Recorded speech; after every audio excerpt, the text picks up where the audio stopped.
அப்போஸ்தலர் 2ஆம் அதிகாரம் 1-4. இப்போ நான் படிச்ச அதே வாசனம் திரும்பவுமாய் வாசிங்க.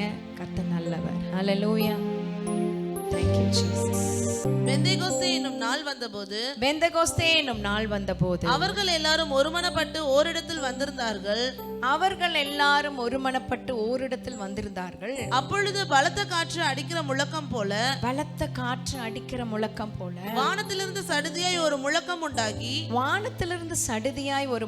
உண்டாகி அவர்கள் உட்கார்ந்திருந்த வீடு முழுவதையும் நிரப்பிற்று.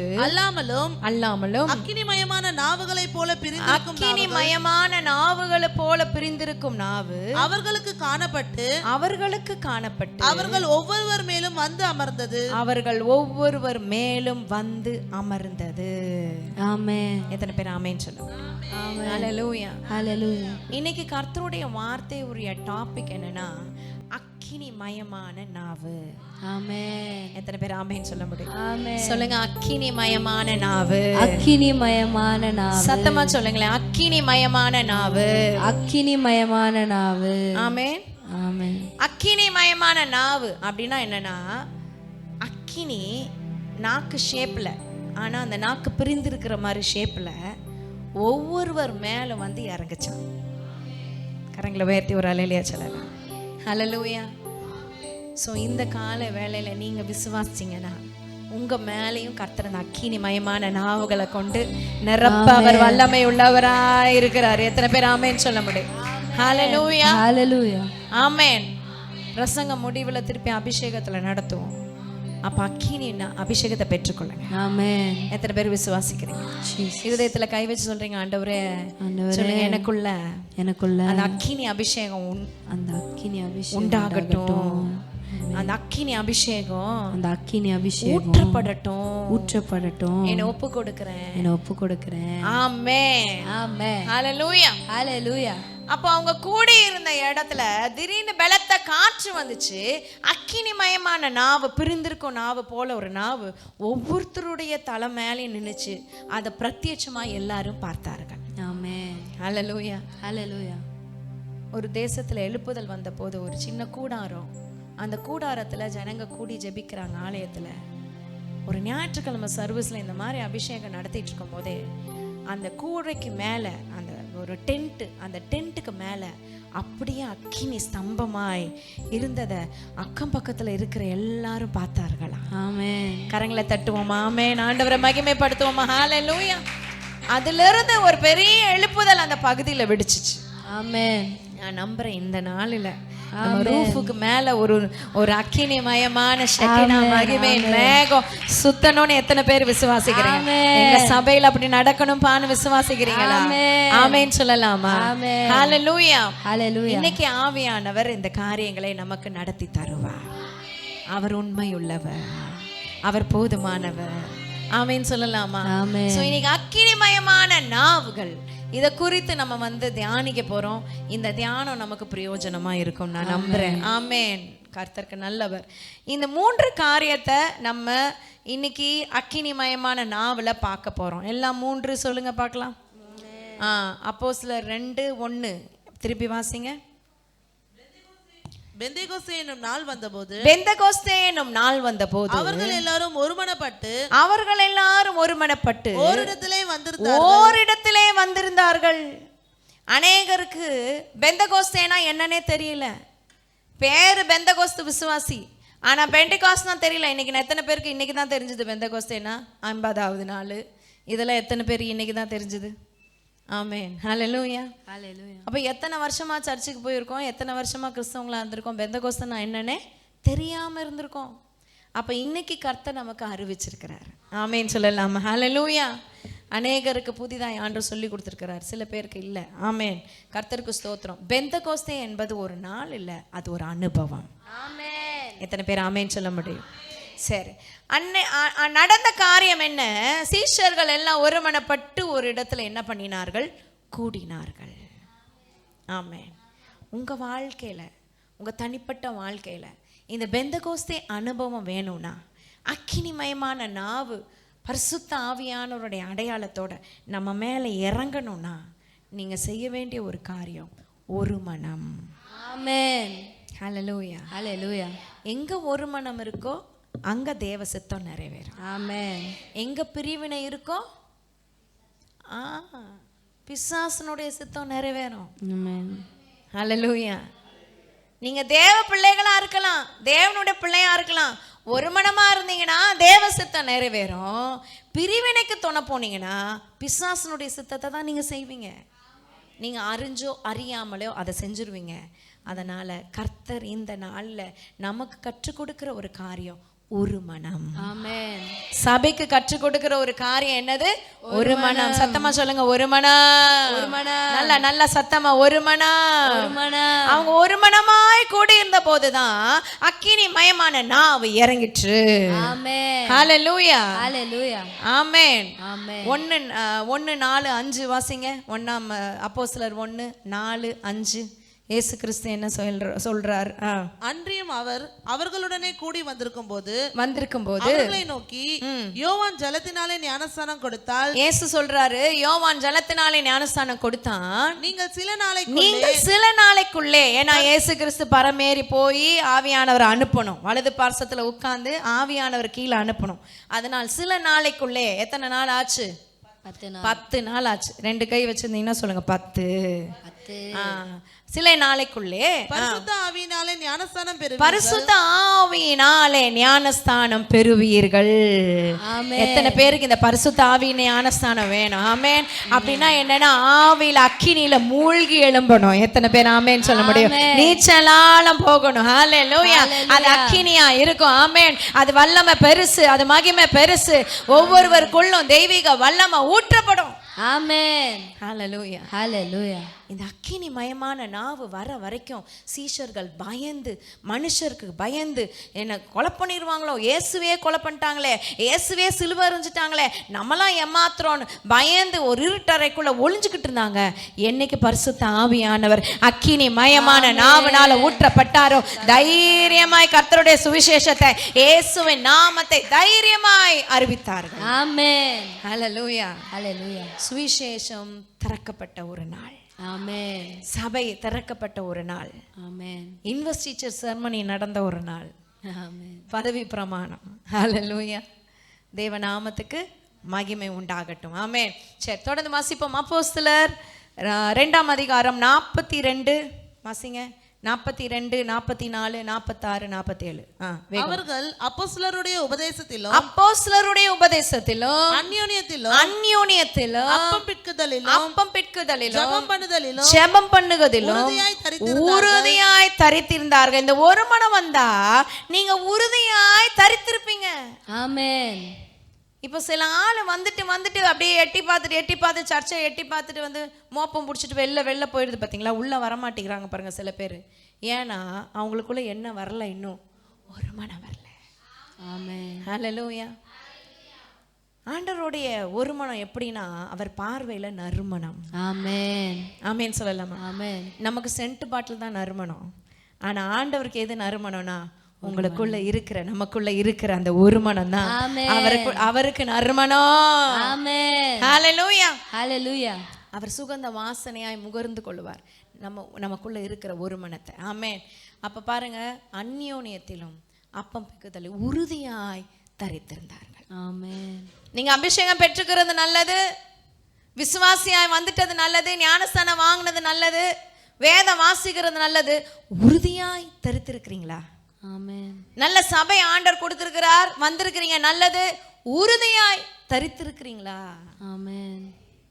ஆமென் சொல்லலாம். ஆமென். இன்னைக்கு நீங்க உறுதியாய் இதுல தரித்திருக்கணும்னா உபதேசத்திலையும் சத்தியத்திலையும் உங்களுக்குள்ள இருக்க வேண்டிய ஒரு விஷயம் ஒரு மனம். ஆமென். ஹல்லேலூயா. ஹalleluya. வீட்டில் 4 பேர் இருந்தால் 4 பேர் 4 மூலையில் உட்காந்துருப்பாங்க. ஆமென். ஆமென். இப்போ வேற வந்துருச்சு ஒரு பெரிய பிசாசு, எல்லாரையும் பிரித்து வைக்கிறதுக்கு. என்னது? செல்ஃபோன். ஒரு பிக்சரில் பார்த்தேன், அந்த காலத்து ஃபோனில் எல்லாரும் வந்துடுவாங்களாம். கூடி வந்து ஒரு ஃபோன் அடிச்சதுன்னா எல்லாரும் வந்து யார் ஃபோன் எல்லோரும் அங்கேருந்து ஒரு ஹாலில் ஃபோன் இருக்கிறதா அவ்வளோ பேரும் எல்லா ரூம்லேருந்து வந்து என்னன்னு கேட்பாங்க. இப்போ மொபைல் ஃபோன் வந்தோடனே எல்லாரும் பிரிஞ்சு அங்கே ஒருத்தர் இங்கே எல்லாம் பிரிஞ்சு பிரிஞ்சு பிரிஞ்சு உட்கார்ந்துருக்கிற அளவுக்கு மொபைல் ஃபோன் என்ன பண்ணிடுச்சு, பிரிச்சிருச்சு. ஹல்லேலூயா. ஆனா ஆண்டவர் சொல்றாரு, ஒரு மனம் இருக்கிற இடத்துல பரிசுத்த ஆவியானுடைய நிறைவு காணப்படும். ஆமென். 44 விசுவாசிகள் எல்லாரும் ஒருமித்திருந்து சகலத்தையும் பொதுவாய் வைத்து அனுபவித்தார்கள். சொல்லுங்க சத்தமா, விசுவாசிகள் எல்லாரும் ஒருமித்திருந்து. சத்தமா, போதும் திருப்பி சொல்லுங்க. விசுவாசிகள் ஒருமித்திருந்து. போதும், திரும்பி சொல்லுங்க. விசுவாசிகள் எல்லாரும் ஒருமித்திருந்து. ஆமென், ஆமென். இதுதாங்க சத்தியம். ஆமென். விசுவாசிகளுக்குள்ள என்ன வரணும்? ஒரு மனம் வரணும். ஹல்லேலூயா. அந்த ஒரு மனத்தை பிரிக்கிறதுக்கு பிசாசு சகல தந்திரத்தையும் பண்ணுவான்.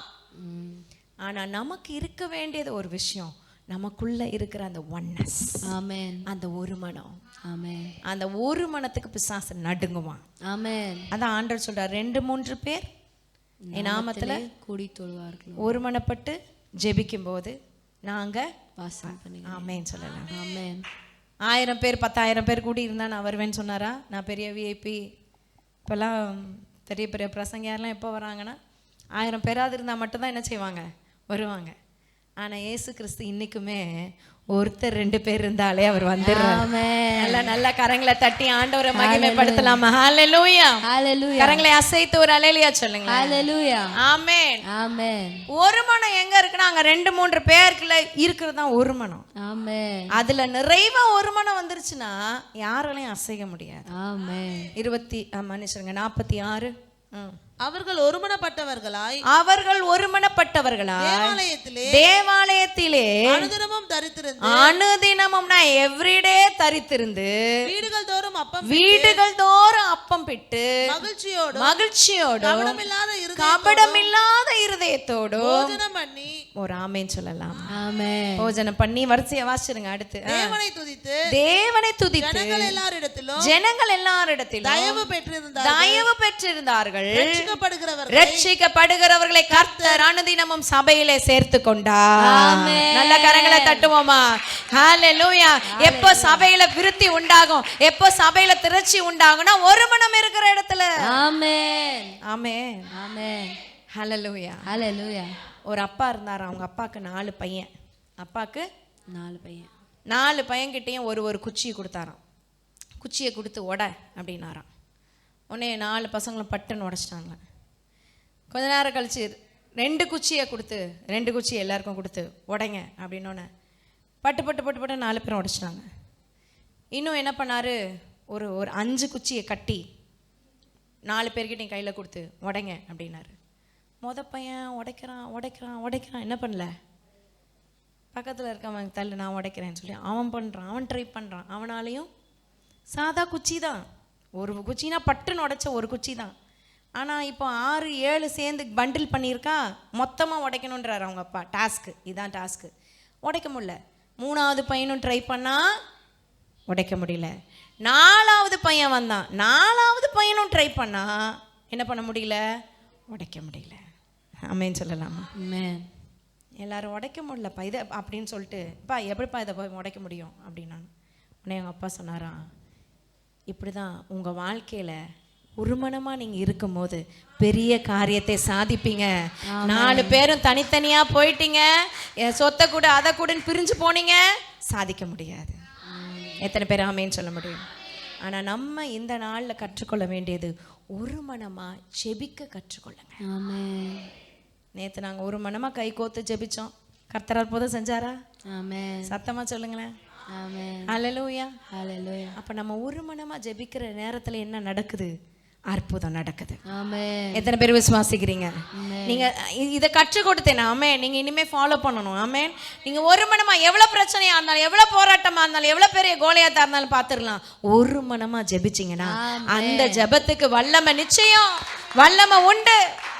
நீங்க கணவன் மனைவி ரட்சிக்கப்பட்டிருந்தீங்கன்னா சூப்பர். 2 பேர் ஒரு மனப்படுற மாதிரி யாருமே ஒரு மனப்பட முடியாது. கணவனை மனைவி கையை பிடிச்சி நீங்க ஜெபிச்சிங்கன்னா அதுக்கு பிசாசு நடுங்கும், பாதாளம் நடுங்கும், பரலோகம் வரவேற்கும், பரலோகம் மகிமையாய் உங்க காரியங்களை வாய்க்க பண்ணும். ஆமென்.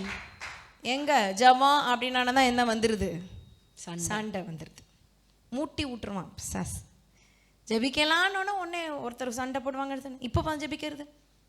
காலையில் கூப்பிட்டா இப்போவா ஜெபிக்கிறதுன்னு கேட்பாங்க. சாயந்தரம் கூப்பிட்டா இப்போவா ஜெபிக்கிறதுன்னு. அப்போ மற்றதுக்கெல்லாம் நேரம் இருக்குது, ஜெபிக்கிறதுக்கு மட்டும் ஹல்லேலூயா. ஹல்லேலூயா.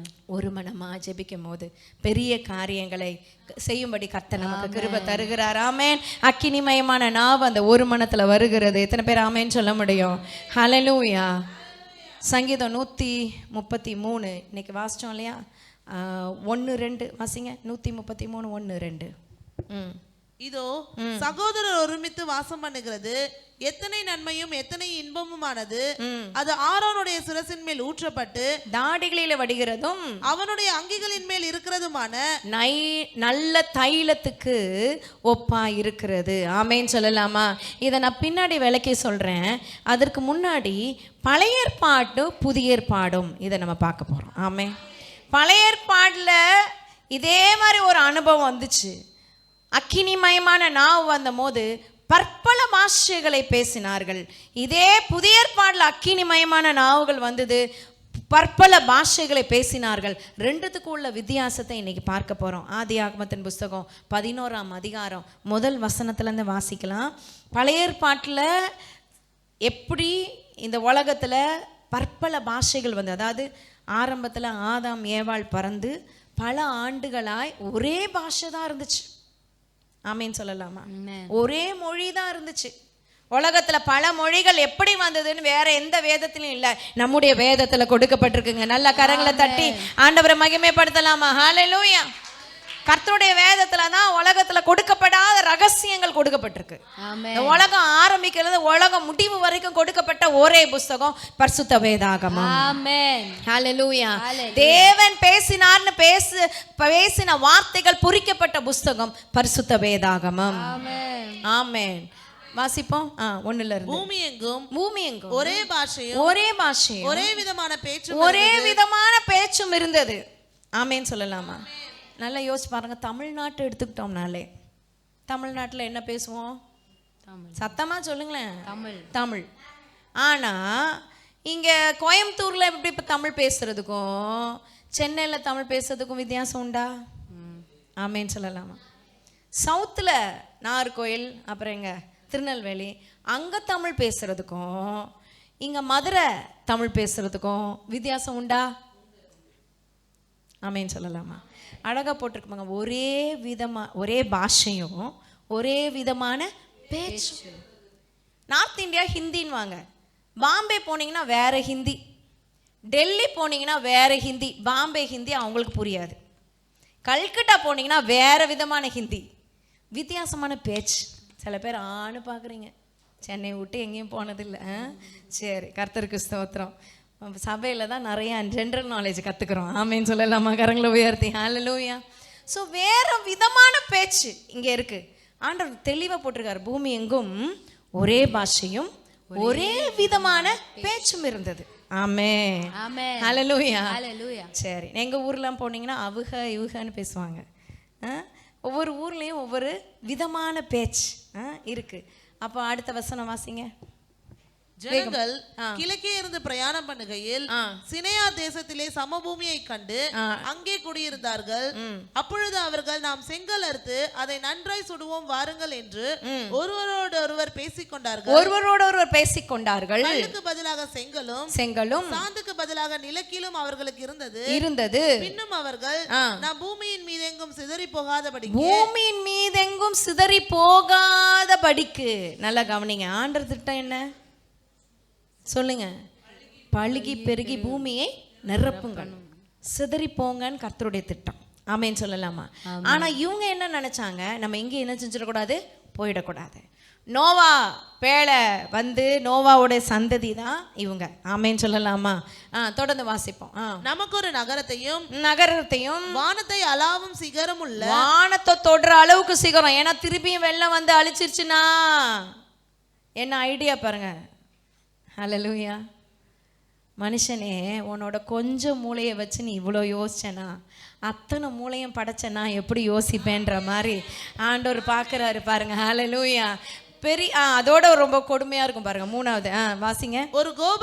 ஒரு பெரிய கோபுரத்தை கட்டி நமக்கு பேர் உண்டாக்குவோம் வாருங்கள் என்று சொல்லிக் கொண்டார்கள். உனக்கு பேர் உண்டாக்க உனக்கு ஊழியத்தை கர்த்தர் தர மாட்டார். ஆமென். எத்தனை பேர் ஆமென் சொல்ல முடியும்? அவர் நாமத்தை உயர்த்துறதற்காக தான் உனக்கு ஊழியத்தை கர்த்தர் தருவார். அவர் நாமத்தை உயர்த்துகிறதுக்காக உனக்கு ஜாப கர்த்தர் தருவார். அவர் நாமத்தை உயர்த்துறதுக்காக தான் உனக்கு உயரத்துல சிங்காசனத்தை வைப்பார். ஆமென். ஹல்லேலூயா. ஹல்லேலூயா. ஆமென் சொல்லலாமா? ஆமென். தாவீது பல ஆண்டுகள் அலைந்து திரிந்து காடு மலை அலைஞ்சு திரிஞ்சான். ஆனா ஒரு நாள் வந்தது, அரசனா உயர்ந்தான். அவ்வளவு உயர்ந்தப்பதான் அவன் யாருக்கு மகிமை கொடுத்தானா?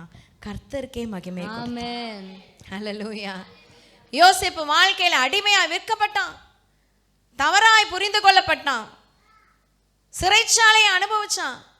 எல்லா நேரத்திலும் கர்த்தருடைய நாமத்தை உயர்த்துக்கிறவனா இருந்தான். ஆமென். ஹல்லேலூயா. ஹல்லேலூயா. ஆமென் சொல்லலாமா? நாள் வந்தது, ஒரே நாள்ல சிங்காசனத்துல உயர்த்தி அழகு பார்த்தார் என் தெய்வம். ஆமென். சரி, தொடர்ந்து வாசிப்போம். அப்போ அவங்க செய்த காரியம் அந்த 4ஆம் வசனத்துல எல்லாமே தவறு. முதல்ல கர்த்தருடைய திட்டம் என்ன? சிதறி போகணும். அதை அவங்க விரோதமா பண்ணாங்க. அப்புறம் வான அளவுக்கு எட்டுற அளவுக்கு கோபுரத்தை கட்டணும்னு கட்டிக்கிட்டு இருந்தாங்க. 3வது தனக்கு பேர் உண்டாகணும்னு நினைச்சாங்க. மனுஷன் எப்பவுமே நான் சுயநலவாதியாவே வாழ்வான். அது பான்லேயே பிராட்டப்லேயே அப்படிதான் இருக்கும். சுயநலம் வந்து தானாவே இருக்கும், யாரும் சொல்லி தெரியாது. ஆமென் சொல்லலாமா? ஹல்லேலூயா. ஹல்லேலூயா. உங்களுக்கு தான் நீங்கள் ஃபஸ்ட்டு பெஸ்ட் எடுப்பீங்க. ஏதோ ஒரு சாப்பிட்ற பொருள் கொடுக்குறாங்கன்னு வச்சுக்கோங்களேன். ஏதோ ஒரு குலோப் ஜாம் எனக்கு பிடிக்கும், அதனால நான் சொல்கிறேன். அதை நல்லா உருண்டையாக அழகாக இருக்குது, எல்லாருக்கும் இப்போ கொடுக்குறோன்னு நினச்சிக்கோங்க. முடிஞ்சோடனே கேட்காதீங்க, எனக்கு தெரியாது, சும்மா சொல்கிறேன். ஒன்று மட்டும் ஒரு நசுங்கி இருக்கு. இப்போ நீங்கள் என்ன எடுப்பீங்க? நல்லா இருக்கிறத எல்லாருமே என்ன செஞ்சுருவோம்? எடுத்துருவோம். இந்த நசுங்கி போனதை கடைசியாக எந்த ஆள் எடுக்குதோ அதுகிட்ட தான் என்ன செய்யும்? மாட்டோம். ஆமாவா இல்லையா? எத்தனை பேர் ஆமான்னு சொல்கிறீங்க? ஆமாம். ஹல்லேலூயா. ஹல்லேலூயா. ஒரு ஊழியக்காரர் எனக்கு சொல்லி கொடுத்தாரு, ஏதாவது நசுங்கி போய் ஏதாவது வந்ததுன்னா முதல்ல நசுங்கி போனதை அவர் எடுப்பார். ஆமென் சொல்லலாம். ஹல்லேலூயா. எப்படியோ யாரோ ஒருத்தர் என்ன செய்ய போகிறாங்க? அதை எடுக்க போகிறாங்க. உண்மையாக எனக்கு வந்து அப்படியே ஒரு லைட் அடித்த மாதிரி, டார்ச் அடித்த மாதிரி இருந்தது. நம்மளும் பெஸ்ட்டு தான் எடுத்திருக்கோம் இது வரைக்கும். அதுலேருந்து பழகிக்கிட்டேன்.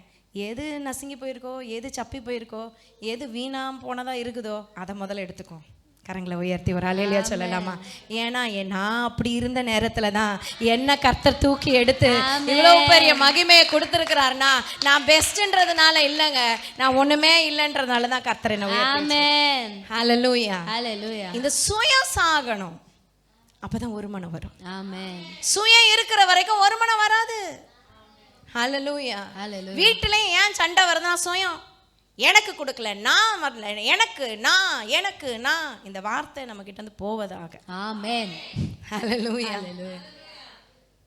கலைஞரையா சொன்னார், நான் என்றால் உதடுகள் பிரியும், நாம் என்றால் உதடுகள் ஏனையும்னு சொன்னார். அந்த மாதிரி இந்த நான்ற வார்த்தை போய் நாம்ன்ற எண்ணம் நமக்குள்ள வரணும். நாம் ஒரே சபை, நம்ம ஒரே மக்கள் என்று சொல்ற எண்ணம் நமக்கு வரணும். ஹல்லேலூயா. ஹல்லேலூயா. ஆமென் சொல்லலாமா? ஒரு மனம். இப்ப பாருங்க என்ன நடக்குதுன்னு பாருங்க. அடுத்த வசனம். மனுபுத்தர் கட்டுகிற நகரத்தையும் கோபுரத்தையும் பார்க்கிறதற்கு கர்த்தர் இறங்கினார். அப்பொழுது கர்த்தர், இதோ ஜனங்கள் ஒரே கூட்டமா இருக்கிறார்கள், அவர்கள் அனைவருக்கும் ஒரே பாஷை தான் இருக்குது. அவர்கள் இதை செய்ய தொடங்கினார்கள், ஆரம்பிச்சுட்டாங்க இதை செய்ய. இப்பொழுதும் தாங்கள் செய்ய நினைத்தது ஒன்றும் தடைபட மாட்டாது என்று நினைக்கிறாங்க. அடுத்த வசனம். நாம் இறங்கி போய் ஒருவர் பேசுவதை மற்றவர் அறியாதபடிக்கு அங்கே அவர்கள் பாஷையை தாறுமாறாக்குவோம் என்றார். ஆமென் சொல்லலாமா? அடுத்த வசனம் என்னாச்சு? அப்படியே கர்த்தர் அவர்களை அவ்விடத்திலிருந்து பூமியின் மீதெங்கும் சிதறி போக பண்ணினார். அப்பொழுது நகரம் கட்டுகிறதை விட்டு விட்டார்கள். கரங்களை தட்டி ஆண்டவரை மகிமைப்படுத்தலாமா? 9ஆம் வசனத்தையும் வாசிச்சிருங்க. அப்படி பூமி எங்கும் வழங்கின பாஷையை கர்த்தர் அவ்விடத்தில் கர்த்தர் அவளிடத்தில் தாறுமாறாக்கினபடியினால் அதன் பேர் பாபேல் என்று அழைக்கப்பட்டது. ஆமென் சொல்லலாமா? அப்ப பழைய ஏற்பாட்டுல பாபேலின் நிகழ்வு, சத்தமா சொல்லுங்க, பாபேலின் நிகழ்வு, பற்பல பாஷை வந்துச்சு. ஆமென். பற்பல பாஷை வந்தது, ஜனங்களை பிரிவினை, ஜனங்களுக்குள்ள ஒரு பிரிவினை. நீ தெலுங்கு பேசினா தெலுங்கு புரியாது, இவங்களுக்கு மலையாளம் பேசுகிறாங்க, அவங்க நம்ம நாடே பல பாஷைகள் உள்ள நாடு. ஆமேன்னு சொல்லலாமா? ஹல்லேலூயா. நம்ம தேசமே பல பாஷைகள் இல்லையா? இந்திய தேசத்தில் எத்தனை மொழிகள் இருக்குது தெரியாது, சோஷியல் படித்து மறந்து போயிட்டோம். சரி, அப்போ பல மொழிகள் இருக்குது, 200 சொச்சோன்னு நினைக்கிறேன், நானுமே கரெக்டாக ஷுவரில், ஆனால் 200க்கு மேல் மொழிகள் இந்திய தேசத்தில் இருக்குது. ஆமேன்னு சொல்லலாமா? அப்போது பாருங்கள், உலகம் எங்கும் பார்த்தா எத்தனை மொழிகள் இருக்கும்? பல மொழிகள் ஆரம்பிக்கப்பட்ட இடம் பாபேல். ஹல்லேலூயா. அந்த மொழிகள் வந்ததுனால பிரிவினை வந்துருச்சு, ஜனங்க சிதறி போனாங்க, ஜனங்க அங்கங்கே போய் அவங்க அங்கங்கே குடியேறிட்டாங்க. ஆனால் நாள் வந்தது, இயேசு கிறிஸ்து இந்த உலகத்தில் வந்து மரிச்சு தேவனுடைய திட்டத்தை நிறைவேற்றி சிலுவை மரணத்தை எடுத்து அவர் உயிரோடு கூட எழுந்த போது கர்த்தர் ஒரு மாற்றத்தை கொடுத்தார். அதே போல் அக்கினி மயமான நாவு ஒவ்வொருவர் மேலே இறங்குச்சு. இப்போ என்ன பண்ணுச்சுன்னா, பற்பல பாஷை உங்களுக்கு உண்டாச்சு, ஆனால் அது பிரிக்கலை, இணைச்சிச்சு. அப்போஸ்தலர் 2ஆம் அதிகாரம் 5ஆம் வசனம் வாசிங்க. அப்போஸ்தலர் 2:5 வேகமா. வானத்தின் கீழ் இருக்கிற சகல தேசத்தாரிலும் இருந்து வந்த தேவ பக்தியுள்ள யூதர்கள், நல்ல கவனிங்க, வானத்தின் கீழ் இருக்கிற சகல தேசத்தாரிலும் இருந்து வந்த, ஆமே, யூதர்கள் அப்பொழுது எருசலேமிலே வாசம் பண்ணினார்கள். கரெக்டா அந்த டைம்ல பெந்தகோஸ்தே நாள்ல எருசலேம்ல இருக்காங்க. அந்த சத்தம் உண்டான போது, இந்த சத்தம் எங்க இந்த அப்போஸ்தலர்கள் கூடி இருக்கிற இடத்துல பரிசுத்த ஆவியானவர் வந்தோன அந்நிய பாஷையில பயங்கரமா பேசி கத்தி ஆர்ப்பரிக்கிறாங்க, ஆர்ப்பாட்டம் பண்றாங்க. எல்லாரும் மேலேயும் தலையிலையும் ஒரு அக்கினி மயமான நாவு இருக்குது. இதெல்லாம் பார்த்து காற்று பலத்த காற்று அடிக்குது, ஒரு அசைவு உண்டாகுது. அக்கம் பக்கத்துல இருக்கிறவங்க எல்லாம் ஓடி வந்து ஒரே கூட்டமா நின்னு பார்க்கறாங்க. ஹல்லேலூயா. எவ்வளவு பேர் இருந்திருப்பாங்கன்னா கண்டிப்பா 3000 பேருக்கு மேலதான் இருந்திருப்பாங்க. கரங்களை தட்டி ஆண்டவரை மகிமைப்படுத்தலாமா? ஆமென். ஹல்லேலூயா. என்ன நடக்குது பாருங்க. இந்த சத்தம் உண்டான போது திரளான ஜனங்கள் கூடி வந்து தங்கள் பாஷையிலே அவர்கள் பேசுகிறதை அவங்க பேசுறது. அப்ப நான் ஜெர்மனி பேசுறான், இவனுக்கு எப்படி தெரியும்? இவன் யூதனாச்சே, எருசலேம் விட்டு வெளில போனது இல்லையே, இவன் ஜெர்மனியில பேசுறான்னு ஒருத்தன் நினைக்கிறான். இன்னொருத்தர் ஸ்பெயின்காரன் வந்து என்னோட பாஷையில பேசுறான், தமிழ்காரன் வந்து நம்ம தமிழ்ல பேசுறாங்க. இப்படி ஒவ்வொருத்தரும் ஆச்சரியப்படுறாங்க. அவங்களுக்குள்ள ஒரு கலக்கம் உண்டாகி எல்லாரும் பிரமித்து ஆச்சரியப்பட்டு ஒருவரை ஒருவர் பார்த்து இதோ பேசுகிற இவர்கள் எல்லாரும் கலிலேயர் அல்லவா? அப்படி இருக்க நம்மில் அவரவர்களுடைய ஜென்ம பாஷையிலே இவர்கள் பேச கேட்கிறோமே இது எப்படி அப்படின்னு சொல்லி பல 8, 9, 10 பாத்தீங்கன்னா என்னெல்லாம் மேதியர், பெர்ஷியர், யூதேயா, ஆசியா தான் நம்ம நாடு. ஆமேன்னு சொல்லலாமா? கரங்களை உயர்த்தி ஒரு அல்லேலூயா சொல்லலாமா? பிலிப்பியா, இப்படி நிறைய எகிப்து பல தேசங்களும் ஜனங்க வந்து 11ஆம் வசனம், கிரேத்தியரும் அரபியருமாகிய நாம் நம்முடைய பாஷையிலே இவர்கள் தேவனுடைய மகத்துவங்களை பேச கேட்கிறோமே என்றார்கள். கரங்களை தட்டி ஆண்டவரை மகிமைப்படுத்தலாமா? ஒரு முறை பாஷை வந்ததுனால ஜனங்க பிரிந்தாங்க, இந்த முறை பற்பல பாஷை வந்ததுனால ஜனங்கள் இணைந்தார்கள். ஆண்டவருடைய திட்டம் சபை, ஆண்டவருடைய திட்டம் ஒரே மனமாய் ஜனங்க வரணும். ஆமென். கர்த்தருடைய ஓப்பன் டு ஆல் என்ற கான்செப்ட் எல்லா ஜனங்களுக்கும் இயேசு கிறிஸ்து என்ற கான்செப்ட் இந்த நாள்ல தான் வெளியரங்கமானது. ஆமென். ஹல்லேலூயா. ஆமென் சொல்லலாமா? ஆமென். ஆமென். இயேசு கிறிஸ்து ஊழியம் செஞ்சது எருசலேமுக்குள்ளேயே, இஸ்ரவேலுக்குள்ளவே ஊழியம் செஞ்சு முடிச்சிட்டாரு. இஸ்ரவேல் தேசத்தை விட்டு அவர் பெருசா வெளியில போகல, அங்க அக்கம் பக்கத்துல இருக்கிற நாடுகளுக்கு ஊழியம் செய்தார். ஆனால் அவருக்குள் கீழே இருந்த சீஷர்கள் 12 பேரும் எல்லா தேசத்துக்கும் சிதறடிக்கப்பட்டு கர்த்தருடைய ஊழியத்தை பரப்பினார்கள். அதுல வந்த ஒரு சீஷனுடைய பெயர் தோமா. இந்த நாளில நம்ம தேசத்துல அந்த தோமா வந்ததுனால இன்னைக்கு நம்ம சந்தோஷமா தேவ சமூகத்துல அவருடைய நாமத்தை மகிமைப்படுத்துகிறவர்களா, ரட்சிப்பின் சுதந்திரத்தை அடைந்தவர்களா, சுதந்திர காற்றை சுவாசிக்கிறவர்களா இருக்கிறோம். எத்தனை பேர் ஆமென் சொல்லுங்க? ஹalleluya. வெளியில இருக்கிறவங்களுக்கு சுதந்திர காற்று இல்ல, அடிமைப்பட்டு கிடக்குறாங்க. பாவத்துல, சாபத்துல, பிசாசினுடைய அடிமையில, வியாதியில, வறுமையில, வேதனையில, கடன் பாரத்துல, பிரச்சனையில அடிமைப்பட்டு கிடக்குறாங்க. ஆனா உங்களுக்கும் எனக்கும் கர்த்தர் விடுதலையாய் தேவ சமூகத்துல இருக்கிற அந்த கிருபையை கொடுத்திருக்கிறாரு. எத்தனை பேர் ஆமென் சொல்ல முடியும்? ஆமென். அப்ப ஆண்டவர் மாசையை தாறுமாறாக்கினது ஒரு காலம், பழைய ஏற்பாடு. புதிய ஏற்பாட்டுல கர்த்தர் பற்பல பாஷை கொடுத்து எல்லாரையும் ஒரு மனமாக்கினார். ஹல்லேலூயா, ஆமென் சொல்லலாம். இதன் விளைவாய் அநேகர் கர்த்தரிடத்துல வந்து சேர்ந்தார்கள். முதல் பிரசங்கத்துல எத்தனை பேர் ரட்சிக்கப்பட்டாங்க? சத்தமா சொல்லுங்களேன். 3000 பேர் ரட்சிக்கப்படுற அளவுக்கு கர்த்தர் அனுக்கிரகம் செய்தார். ஆமென், ஹல்லேலூயா. கர்த்தர் நல்லவர். ஆமென். சங்கீதம் 133 1:2 நம்ம பார்த்தோம் இல்லையா? 133 1:2 என்ன வார்த்தை? சகோதரர் ஒருமித்து வாசம் பண்ணுகிறது எத்தனை நன்மையும் எத்தனை இன்பமுமானது. ஆமென். அது ஆரோனின் சிரசுல ஊற்றப்பட்டு தாடியில நனைந்து அங்கியை நனைக்கிற அபிஷேக தைலத்துக்கு ஒப்பாயிருக்கிறது. அப்போ உங்க மேல ஊற்றப்படுகிற அபிஷேகம் உங்க ட்ரெஸ்ஸில் பாஞ்சு பக்கத்துல இருக்கிறவங்களுக்கு பாயிற அளவுக்கு தேவன் இந்த நாளில் அபிஷேகத்தை ஊற்ற போடுகிறார். விசுவாசிக்கிறவங்க ஒரு ஆமென் சொல்லலாமா? கரங்களை உயர்த்தி ஒரு அல்லேலூயா சொல்லலாமா? ஹல்லேலூயா. சரி, இது ஊற்றப்பட்ட பிறகு என்ன நடந்தது? 14வது வசனம் வாசிங்க. அப்பொழுது பேதுரு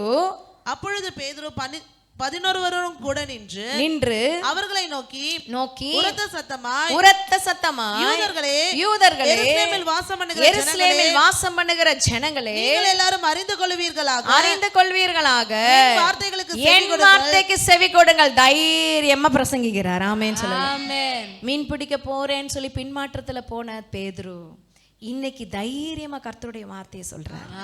அதுக்கு பரிசுத்த ஆவியானவரே காரணம். நல்ல நல்ல கரங்களை தட்டி இன்னைக்கு தைரியமா நீங்க ஆண்டவரை குறித்து மத்தவங்களுக்கு சொல்றீங்கன்னா அதுக்கு பரிசுத்த ஆவியானவர் வேணும். ஆமென். 16வது வசனம் வாசிங்க. தீர்க்கதரிசியாகிய யோவேலினால் உரைக்கப்பட்டபடியே இது நடந்தேறுகிறது. என்ன வசனம்னு 17ல இருந்து 21 வரைக்கும் தீர்க்கதரிசியாகிய யோவேலின் வசனத்தை வசனிக்கிறாரு. பின்னாடி 25 வாசிங்க. அவரை குறித்து தாவீது, கர்த்தரை எப்பொழுதும் எனக்கு முன்பாக நிறுத்தி நோக்கி கொண்டிருக்கிறேன், நான் அசைக்கப்படாதபடி அவர் என் வலது பரிசத்தில் இருக்கிறார். அதுல இருந்து 28 வரைக்கும் தாவீது சொன்ன வார்த்தைகளை சொல்றார். திருப்பி 34 35 தாவீது சொன்ன வார்த்தைகள், சங்கீத புஸ்தகத்தில் இருக்கிற வார்த்தைகள். இதெல்லாம் ஏன் பேதுரு கோட் பண்றாருன்னா வேத அறிவு பேதுருக்கு வந்துச்சு. ஆமென், ஆமென் சொல்லலாம். ஆமென். ஒரு மீன் பிடிக்கிற மனுஷன், ஒரு மீன் பிடிக்கிற தொழிலை செய்கிறவன் இவ்வளோ ஒரு வேத அறிவை பெற்றுக்கொள்வது எப்படி? ஆமென் சொல்லலாமா? பரிசுத்த ஆவியானுடைய அபிஷேகத்துக்காக காத்திருந்த அந்த 10 நாளும் வேத வசனத்தை தியானிச்சு அந்த வசனத்தை கரெக்டா மேற்கோள் காட்டுறதற்கு அந்த வெளிப்பாடோட பரிசுத்த ஆவியானவர் இறங்கி பேச வைக்கிறார். ஆமென். எத்தனை பேர் ஆமென் சொல்ல முடியும்?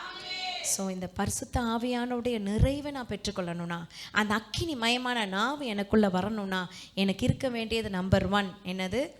ஒரு மனம். நம்பர் 2 வேத அறிவு. ஆமென் சொல்லலாம். ஹல்லேலூயா.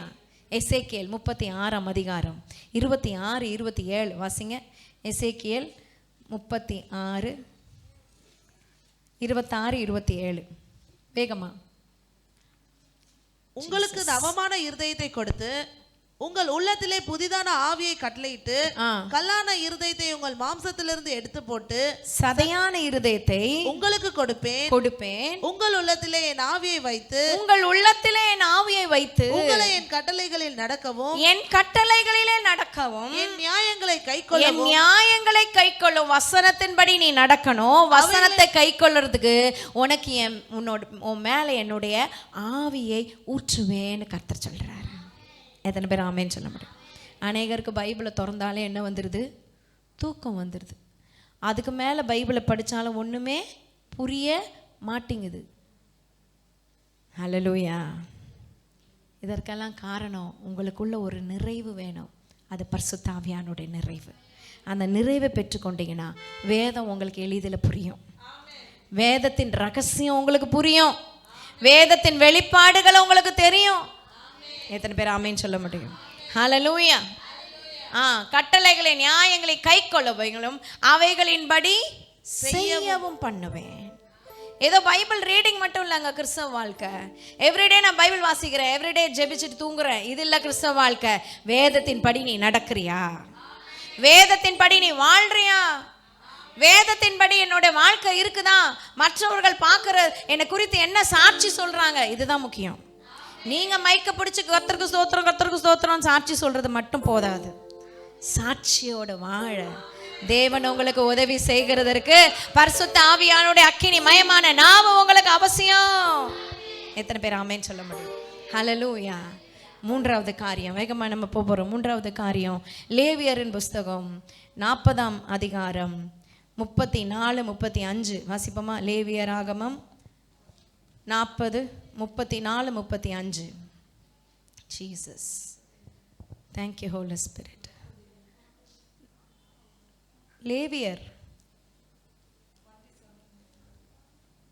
லேவியராகமம் தான், யாத்ராகமா? சாரி, மன்னிச்சிருங்க. யாத்ராகமம் பாருங்க, 40ஆம் அதிகாரம் 34-35. அப்பொழுது ஒரு மேகம் ஆசரிப்பு கூடாரத்துல கர்த்தருடைய மகிமை வாசஸ்தலத்தை நிரப்பிற்று. ஆண்டவருடைய ஆசரிப்பு கூடாரத்துல தேவனுடைய மேகம் நிரப்பிற்று.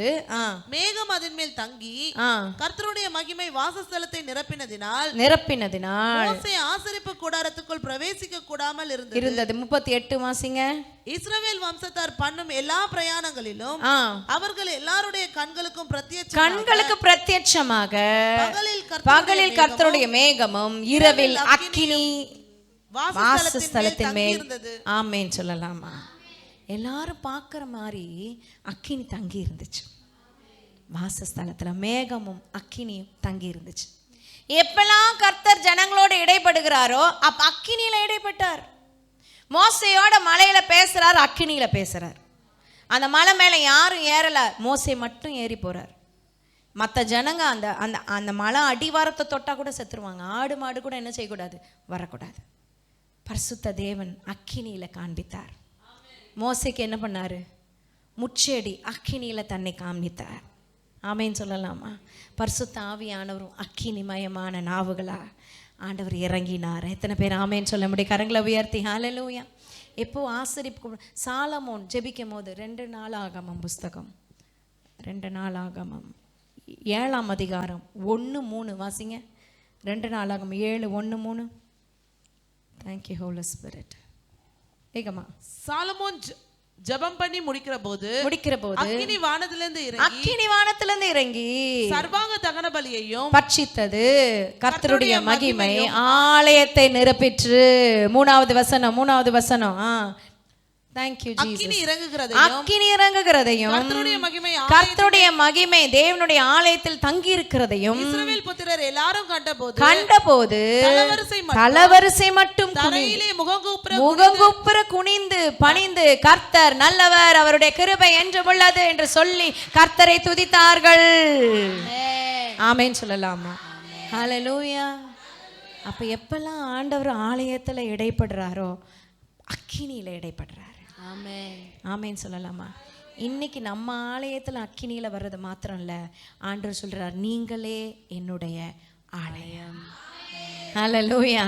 நீங்க கர்த்தருடைய ஆலயமா இருக்கிறதுனால உங்க மேல வரப்போகிற அந்த அக்கினி மயமான நாவு இந்த நாளில உங்களை மறுரூபமாக்க போகுது. இந்த நாளில உங்களுக்கு தேவை இல்லாத காரியத்தை சுட்டெரிக்க போகுது. இந்த நாளில தேவ வல்லமை உங்களுக்குள்ள இறங்க போகுது. அது பரிசுத்த ஆவியினுடைய அக்கினி. ஆமென். ஹல்லேலூயா. ஹல்லேலூயா. ஆமென் சொல்லலாமா? எத்தனை பேர் ஆமென் சொல்ல முடியும்? கரங்களை உயர்த்தி ஒரு ஹல்லேலூயா சொல்லலாமா? அக்கினி மூண்டது, அனல் கொண்டது, என் இதயம் தியானம் செய்கையில். உற்சாகமா கரங்களை தட்டி. அக்கினி மூண்டது, அனல் கொண்டது, என் இதயம் தியானம் செய்கையில்.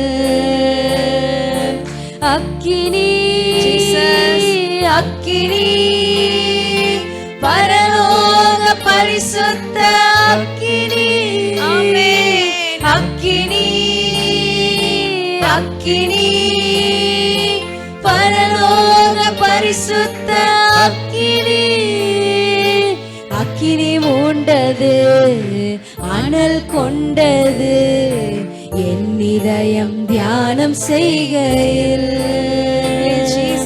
அக்கினி மூண்டது அனல் கொண்டது என் இதயம் தியானம் செய்கையில். ஆமென். ஹல்லேலூயா. உபாகமம் 5ஆம் அதிகாரம் 4:24 வாசிக்கலாம். அப்புறம் வாசிக்கலாம், எழுதி வைத்துக் கொள்ளுங்க. உபாகமம் 9:10, உபாகமம் 10:4. யாராவது உபாகமம் 9:10 மாத்திரம் வாசிங்க. உபாகமம் 9:10. உபாகமம் 10:4. அப்பொழுது விரலினால் எழுதியிருந்த 2 கற்பலைகளை கர்த்தர் என்னிடத்தில் ஒப்பு கொடுத்தார். சபை கூடியிருந்த நாளில் கர்த்தர் மலையிலே அக்கினியின் நடுவில் இருந்து. சபை கூடியிருந்த நாளில், சத்தமா சொல்லுங்க. சபை கூடியிருந்த நாளில். சபை கூடி சத்தமா சொல்லுங்க. எல்லாம் சுத்தி சொல்லுங்க. சபை கூடியிருந்த நாளில். சபை கூடியிருந்த நாளில். எல்லாரும் கை வச்சிருக்கீங்களா? கை வச்சிருக்கீங்களா? சொல்லலாம். எல்லாம் சுத்தி சொல்லுங்க. சபை கூடியிருந்த நாளில். சபை கூடியிருந்த நாளில். சொல்லுங்க. கர்த்தர் மலையிலே அக்கினியின் நடுவிலிருந்து உங்களுடனே பேசின வார்த்தைகளின்படி. அக்கினி நடுவிலிருந்து ஒவ்வொருடனே பேசின வார்த்தையின்படியே. போதும். ஒரு ஆமென் சொல்லலாமா? எப்பெல்லாம் ஆலயம் கூடுதோ, சபை கூடுதோ, அக்கினி இறங்குது. ஆமென். ஆமென். ஹல்லேலூயா. நல்ல நல்ல நல்ல நல்ல தட்டி ஆண்டவரை மகிமைப்படுத்துவோம். ஆமென் சொல்லலாமா? எப்பெல்லாம் சபை கூடுதோ, ஒரு மனமாய் கூடுதோ. எங்க எப்பவும் தானுங்க எல்லா சபையும் கூடுது. அங்க ஒரு மனம் இல்ல, இங்க ஒரு மனம் இருக்கு. அதுதான் நறுமணம். ஹல்லேலூயா. எங்க ஒரு மனம் இருக்கோ, எங்க அன்பு இருக்கோ, எங்க ஒரு பாசம் இருக்கோ, ஆண்டவர் நம்ம மத்தியில இருக்கிறார். ஆமென் சொல்லலாமா? ஹல்லேலூயா.